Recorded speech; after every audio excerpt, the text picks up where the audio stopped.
So I would define resilience as the ability to keep functioning under adverse conditions, which can include changing how you function, but one way or another, being able to continue getting from point A to point B despite adverse conditions. And I think starting from a just on-farm perspective, the key to resilience is healthy soils.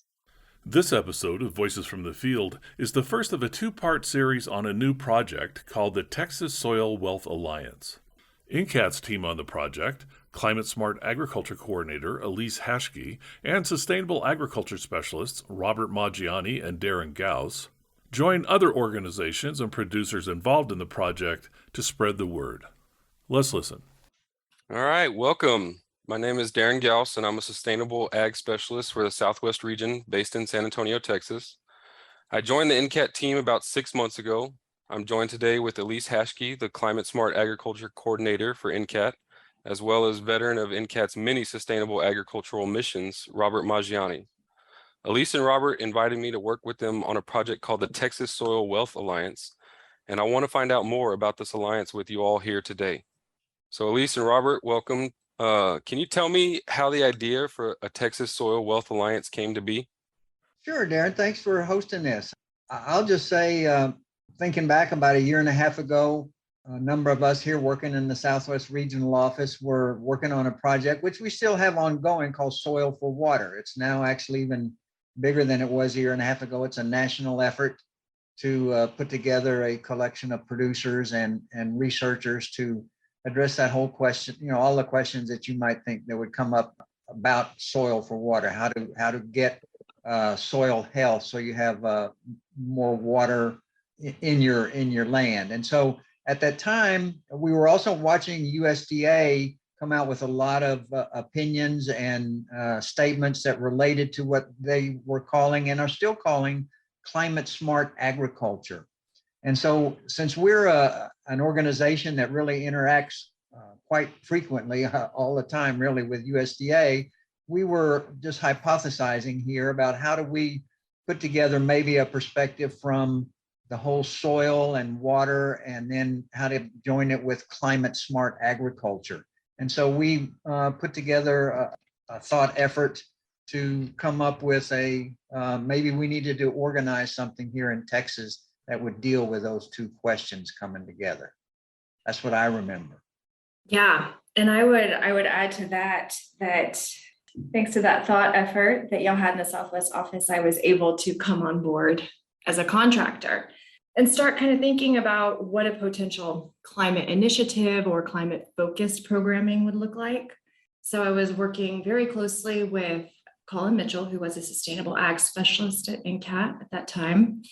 And we were kind of scanning the national landscape of climate oriented or carbon oriented agriculture programming, and really fell in love with this idea of carbon farm planning out of the Carbon Cycle Institute. And so we approached them and started to build a partnership to see if we could pilot carbon farm planning in Texas. And we realized two things during that exercise. And one was that with NCAT Soil for Water project and so many of NCAT's other projects nationwide working with farmers and soil health, what was coming out of carbon farm planning was very similar to that. The idea is accruing carbon in plants and soil on farm, looking for all opportunities to capture and harness the sun's energy on farm.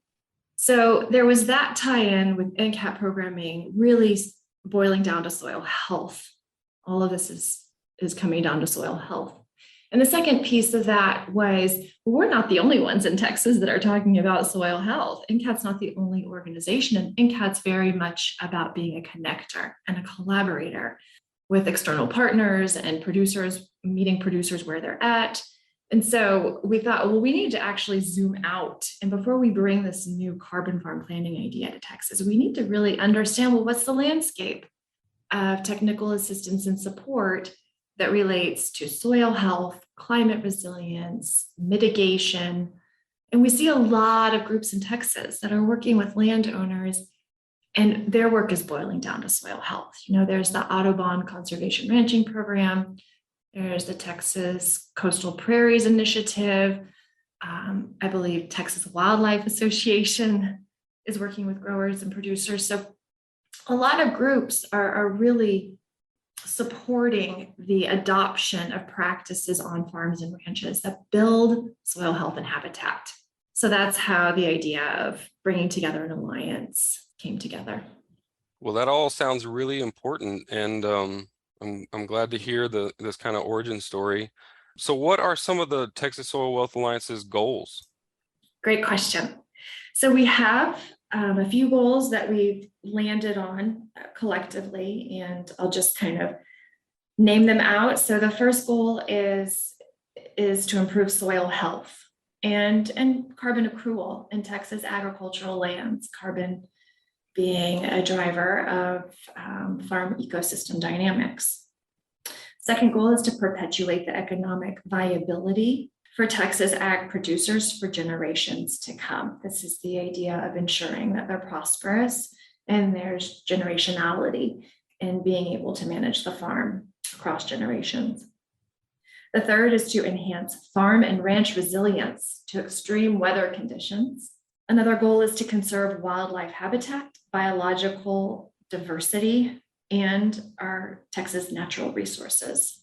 And the last goal, but no less important, is to ensure that we have a secure and nutritious food supply for all Texans.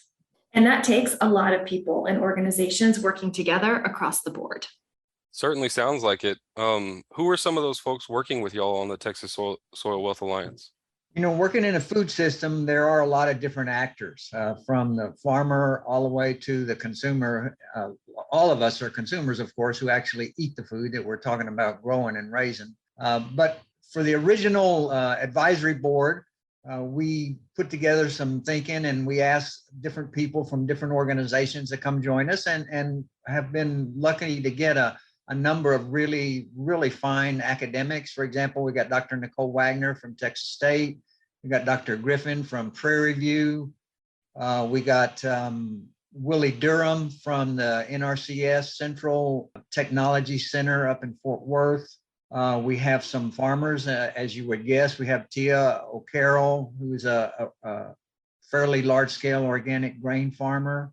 And of course, we have Judith McGeary, who's executive director of the Farm and Ranch Freedom Alliance. Yes. And as a matter of fact, I recently sat down with Judith to talk about all things climate and agriculture. As a Texas-based attorney, regenerative farmer, and agtivist, Judith has long been a passionate advocate for sustainable agriculture in Texas, as well as at the national level. Judith was arguably the driving force behind Texas's recent soil health bill that was passed in the 2021 legislative session. Her background is very impressive. So I really started from an environmentalist perspective. I have an undergraduate degree in biology, and I went to law school to do environmental law and remained passionate about environmental issues, but became frustrated with the legal structure, that it didn't seem to offer solutions, that it was about damage control and often not very effectively about damage control. And as I was searching for a path forward, I got introduced to Professor Dick Richardson, who was active with holistic management. And he said to me, if you care about the environment, you should care about where your food comes from. And this was more years back than I really probably want to mention, more than 20. And really before local food or sustainable ag had become a thing. And so I indicated I was pretty clueless. And he got me started reading Alan Savory's work in holistic management and Acres USA. What I found was amazing. Thanks to the energy of the sun and the way ecosystems work, we can have systems that will regenerate soils, that will grow diverse plants, can restore wildlife habitat. You can restore old prairies, and at the same time be raising animals and food that's healthier for people. And that's really, when I got into what we then called sustainable ag, and we're now terming regenerative ag, I think appropriately. And to me, it's always been just one big parcel. I mean, what's amazing and wonderful about this system is it benefits pretty much every single angle you can think of, including the issues of climate change, both helping reduce climate change and adapt to it.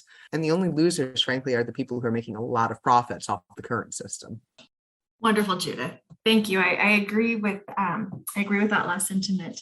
And I also really appreciate how you speak to agriculture's adaptation to a changing climate as well as potential to mitigate climate. I heard that in your response as well. So Judith sounds like a great example of the expertise and systems thinking that are shaping the Alliance Coalition. So what are you hearing from producers about how extreme weather is impacting their farms and fields? As you would guess, this year really centers around the word drought. It seems like when you look at the maps that are put out weekly by NRCS and Extension Service, almost the entire state is in an extreme drought. I think it's like the last number I saw was 95% of the state is in drought. And so, we had a conference last week where we talked with a lot of farmers, and that's all they could really talk about is how it's really affecting their yields. They're trying some strategies that aren't working because they're not getting any water at all. The ones who are trying to farm dry land, even the ones who are irrigating, they're finding that the response to the water they're putting on their plants is not near what they expect. And so really drought is the gorilla in the room this year. Yeah, I would agree with that. Specifically hearing from producers, I was on a call with a rice grower down in Bay City, which is along the Gulf Coast, what we call the Coastal Bend region of Texas. And there's a lot of rice production in that part of Texas, I believe. Robert, what's the statistic for how much rice is grown in Texas? In the I guess the rice world, we're probably like the 5th or 6th largest state producer in conventional rice, but Texas in that area you're talking about is the leading producer of organic rice in the whole country. So it's a big deal in that part of the state, just like you were saying. Right. Yeah. And so it's so important that they continue to have the ability to grow rice. And this farmer that I was speaking with was saying that because of enduring drought in Central Texas and really across Texas, but in Central Texas, which is where the headwaters begin for the Texas Colorado River, that those farmers on the lower portion of the Colorado River, those rice growers, as the river empties out into the Gulf of Mexico, their water is rationed by the lower Colorado River Authority. And so this year, because the drought in Central Texas has not allowed those lake reservoirs to fill up along the Colorado River, they will not be releasing water downstream so that rice growers can grow a second harvest, which is critical to not only, their ability to produce nourishing food, but also to their ability to stay economically viable. So these producers are having to go out and look for additional ways to bring in income to recover the more or less losses that they're going to get from not being able to grow a second harvest. That was really hard to hear. And another thing, a producer here in Central Texas was talking about extreme heat, and they're struggling with their pastured chicken. Their layers are outside in this extreme heat, and their shade structures, and this farmer is trying to do everything that he can to keep the chickens, out of the worst of it. But what he's seeing is just increased stress, irritability, and it's turning into aggression within the flock. And so chickens are starting to go after each other, and so he's having losses to his flock due to aggression. And they actually got very creative and took a bumper crop of cucumbers and froze them and started throwing those out to the chickens so that they could have a cooling snack in the middle of the day. And he said that actually did kind of wind them down a little bit. But so, yeah, that's what we're seeing, just some of the stories that we're hearing. Yeah, droughts like these can be huge stressors for producers and farmers. And I recently talked to Jeremy Brown, an organic cotton producer up in the Panhandle, and he had something like 0.2 of an inch of rain since September of last year. And even with that, that amount of stress that can put on a producer, he maintained positive because he has been using these climate smart agricultural practices, and he has a firm belief that his land will see a better resilience because of those practices. That's incredible. And I mean, 0.2 of an inch, it's like hardly anything. Well, Judith also shared some valuable insights about what she's seeing from the farmer's perspective and what's at stake, as well as from a broader food system perspective. Well, I'm sitting here staring out at our farm that is brown and parts of it bare from the grasshopper invasion in weather that reminds me a great deal of 2011, which was supposed to be, a once in a century drought. And I've lost track of how many once in a century floods we have worked with farmers in Texas on in the 16 years that I've been running the Farm and Ranch Freedom Alliance. We are seeing right now, this alternating flood and drought, and then severe freezes and severe, extreme heat. And, I can speak as a farmer. It's difficult enough to raise food. Like raising food is a challenging profession regardless. Doing it with this level of weather challenge, climate challenge, borders on impossible, quite frankly.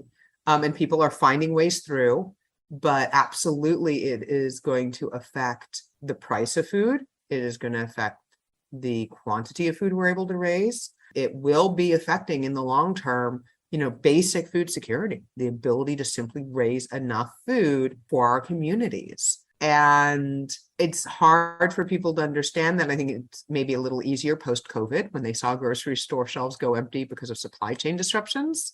And that was supply chain disruptions. It was not an issue so much of people literally being unable to raise the food we need. But if we don't find ways through this, we'll start seeing disruptions that have to do with people literally just not being able to raise enough food. Yeah, I appreciate you taking this beyond the farm gate, Judith. And I really appreciate that that's the lens that you bring to this whole conversation, is this wider lens from the farmer perspective, but the food system perspective. And I'm hearing from the farmer perspective, what you're seeing is extreme weather patterns and what I interpret as uncertainty, really, as a farmer. And COVID gave us the opportunity to see how fragile our food system and the food supply chain can be, and how increased extreme weather disruptions can also potentially impact the security of our food supply. And I'd like to maybe clarify and be careful about the connections that are drawn from, or that I drew. There are two very distinct, very separate types of threats to our food system. One is the consolidation of our food system. And that is what we saw play out during COVID. And that remains a threat, post-COVID. The fact that the consolidated food system has built a system that is very fragile in terms of the economics, the infrastructure, the labor, all of these things that are necessary to get a product from plate to table. And 95% of the food in this country is raised in a system that is fragile from all of those angles. And then when we come to climate change, there's a question of the fragility or the resilience of literally the soil and the farmer to raise that food to begin with. And I just wanted to be careful because I didn't want people to too much mesh that my bringing up of the COVID was because I think at least people are a little more aware now that food doesn't magically appear on the grocery store shelves, at least.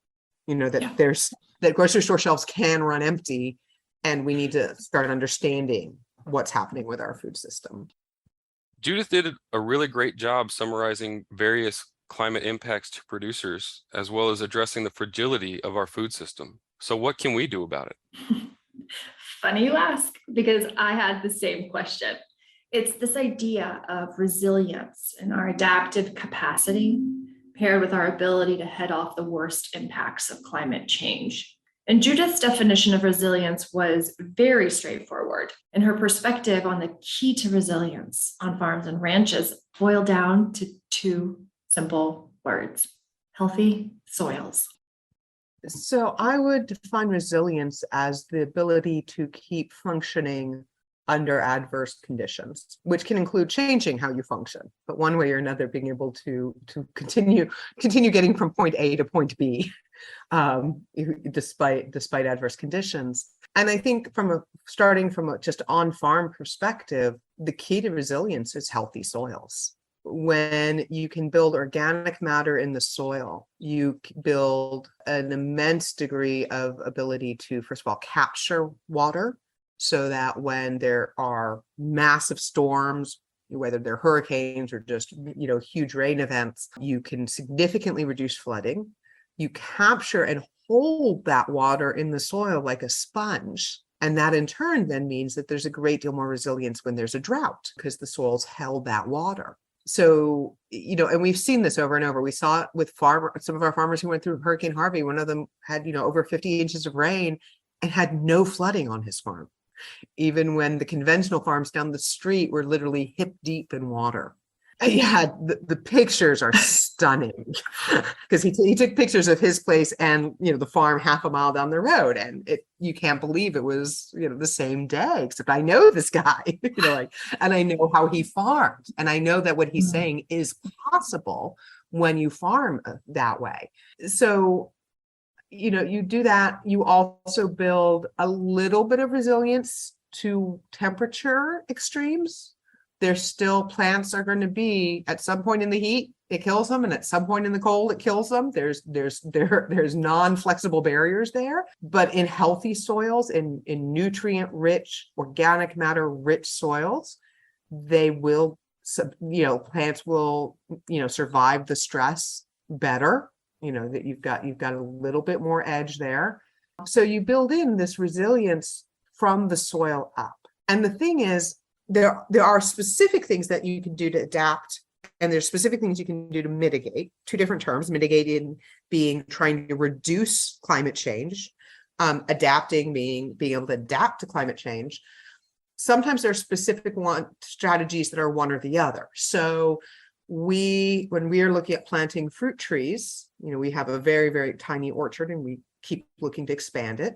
We look for fruit tree varieties that will do well with a wide range of temperatures and a wide range of zones surrounding us, so that hopefully, even as the climate shifts, we'll have trees that can still produce in our area. That's an adaptation mechanism, not a mitigation mechanism. But when you go back to the soil where I started, that's both. Because what I was just talking about, having organic matter rich soil, another way of saying that is carbon rich soil.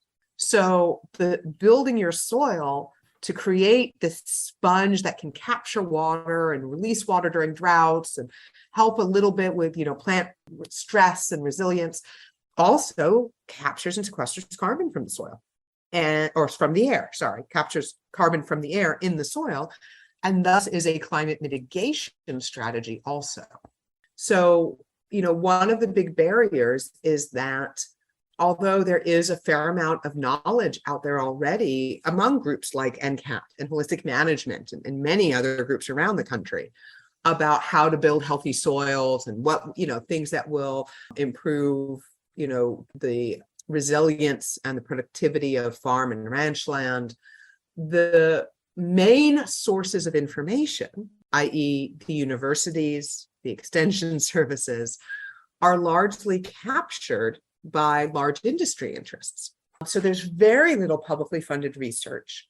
And so when a farmer goes to one of these resources that's put forward as the authoritative resources, what they'll be told is, oh, that's all very nice and well, but really, if we're going to feed the world, you have to spray all these herbicides and pesticides, and CAFOs, confined animal feeding operations or feedlots are the pinnacle of how we feed everybody, and all this information that, frankly, has been demonstrably disproved.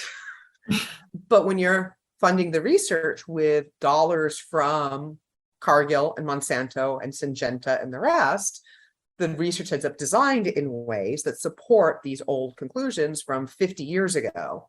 And so there is information out there, but it is both harder to find and is often actively discredited by the financial interests that stem from companies that are making a lot of money on the current system. I mean, they're making literally, hundreds of millions of dollars on the current system. And while there is money to be made in regenerative ag, there are inputs that are needed, there's equipment that's needed. It's not that there's nothing that the farmer brings in. It tends to be a lot lower priced overall. It would not generate those revenue streams. And so you have that system just on the information side, and then you have the market access. So you're a farmer, you're putting more money up front because a lot of the regenerative methods do require more upfront initial costs, put in. How do you get that money back? Well, your access to markets is incredibly limited because, drum roll, of some very large companies that have very strong financial interests in the current system. And so, it's this, it's sort of this perfect storm of it's really hard to break this because they reinforce each other. And you add to that just the human inclination. People don't like to believe that what they've done for 20, 30, or 40 years isn't the best thing. And so you have lots of people in all kinds of roles who are just really vested in being like, no. The Green Revolution saved lives, and this is how we feed our population, and I will not listen to you if you tell me anything else. Mm-hmm. And I've seen it. It's human nature. Let's be clear. There's probably things that I deal with where people would say the same thing about me. She is not going to hear or see anything different. We're really good as human beings at paradigms and at fighting paradigm shift. And that fundamentally is where we are. We have to make paradigm shifts. And there's a lot of people in government, in industry, in economic positions of power who both financially and just, again, the way the minds work are absolutely vested in not seeing paradigm shift. Mark your calendars for the 8th Annual Latino Farmer Conference on November 17th and 18th in Escondido, California.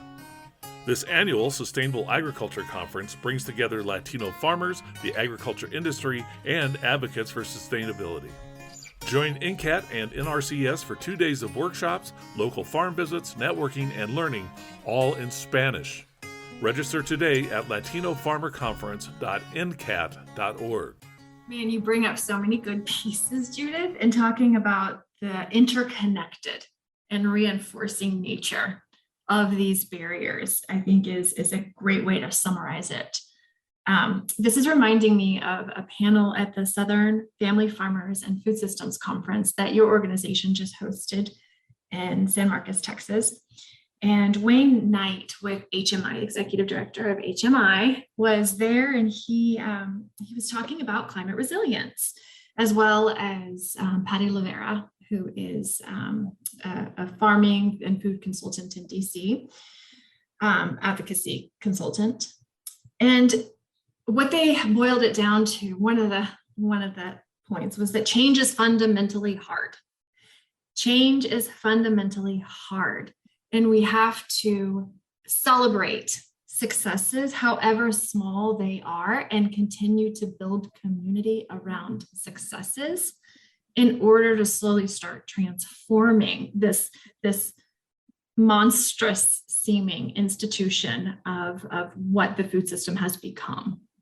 I agree. That's a great point. You have to be. When I started very early FARFA, 16 years ago, one of the first talks I heard was by someone named Richard Harwood on the whole issue of civic engagement.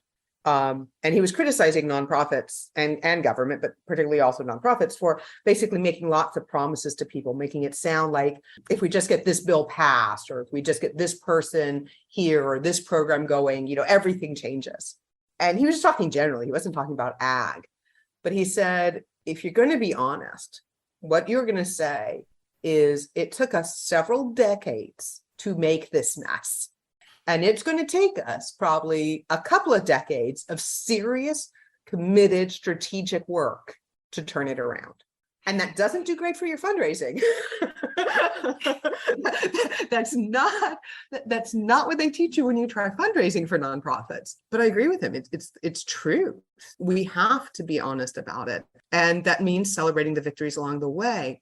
I think it's also vital pay attention to what the end goal is, really what the end goal is, and therefore what steps are victories to that path versus what take you sideways or perhaps backwards.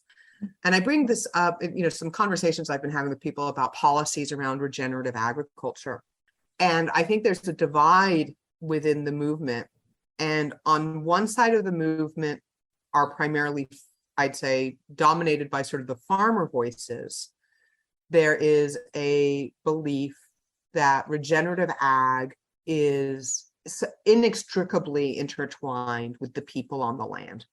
Yeah, it's about the soil. It's about helping the microorganisms in the soil and everything, from the microorganisms on up. And you do that best with people with boots on the ground. One of those pairs of boots on the ground is Christine Martin, an HMI educator and a livestock producer in East Texas, who Robert and I recently talked with about her perspective on climate disruption and resiliency on her farm. I am in East Texas, specifically between Buffalo and Palestine. I own and operate 100 acres of black land clay where I raise sheep, cattle, and turkeys. I do turkeys year round plus Thanksgiving turkeys, and I direct sell to consumer.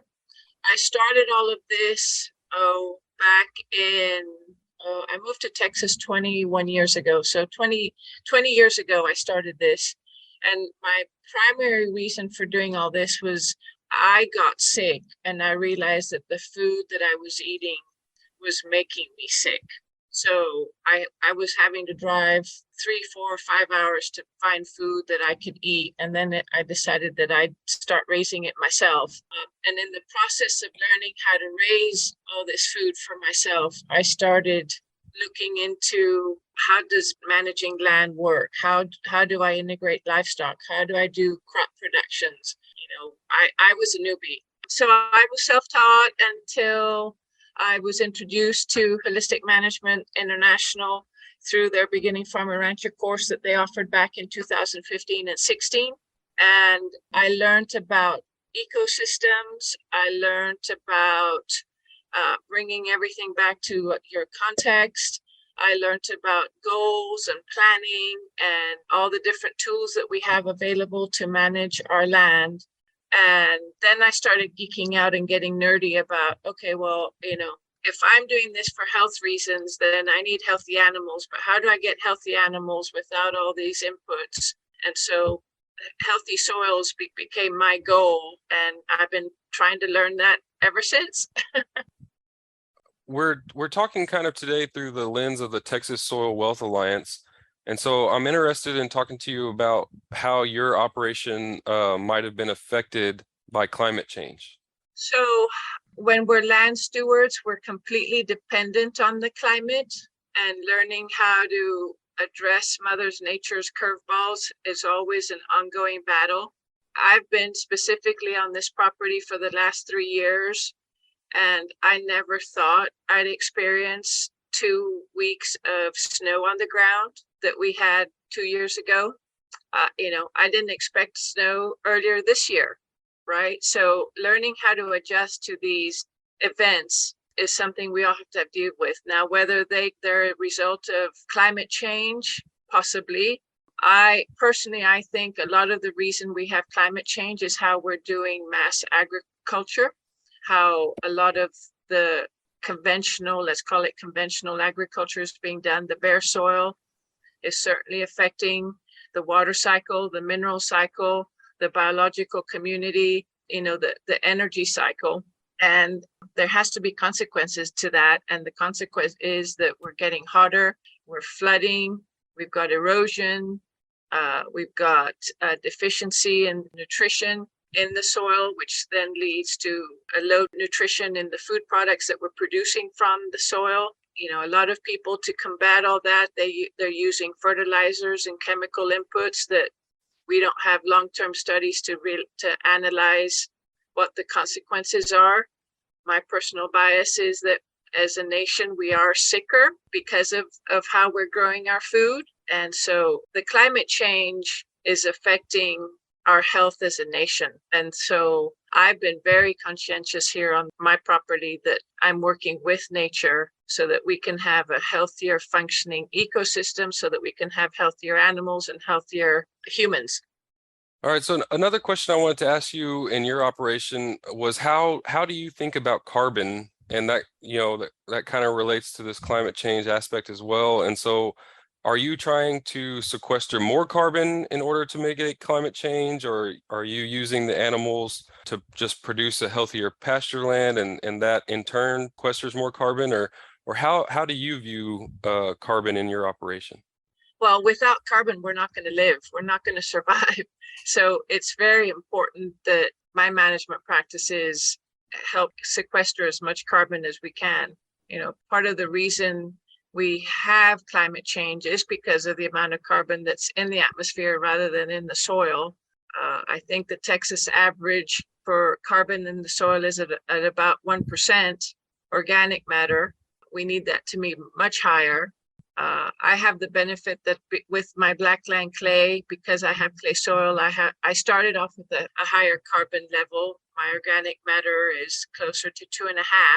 And even in the 3 years that I've been applying regenerative ag practices and holistic management practices, I've seen my organic matter within the 3 years increase to almost 2.7, 2.8. It's not a great jump, but it's a jump. So I'm happy with that, especially considering the weather that we've been having. So all of my practices are about helping those ecosystem functions to work, and that mineral cycle, right, is very important. If we're not sequestering the carbon from the atmosphere into the soil, our soil will not be healthy.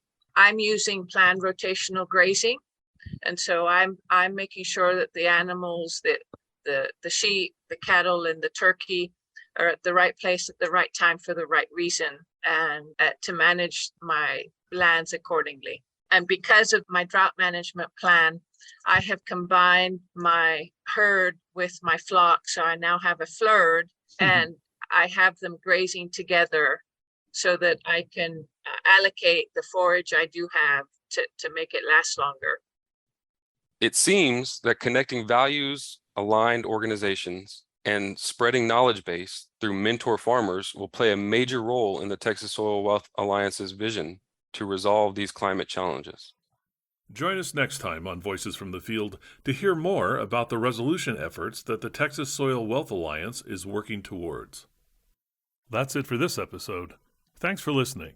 Additional information about this episode and related resources can be found at attra.ncat.org. Don't miss an episode. Subscribe to Voices from the Field wherever you get your podcasts. I'm your host, Rich Myers. ATTRA, Voices from the Field, is produced by the National Center for Appropriate Technology, headquartered in Butte, Montana.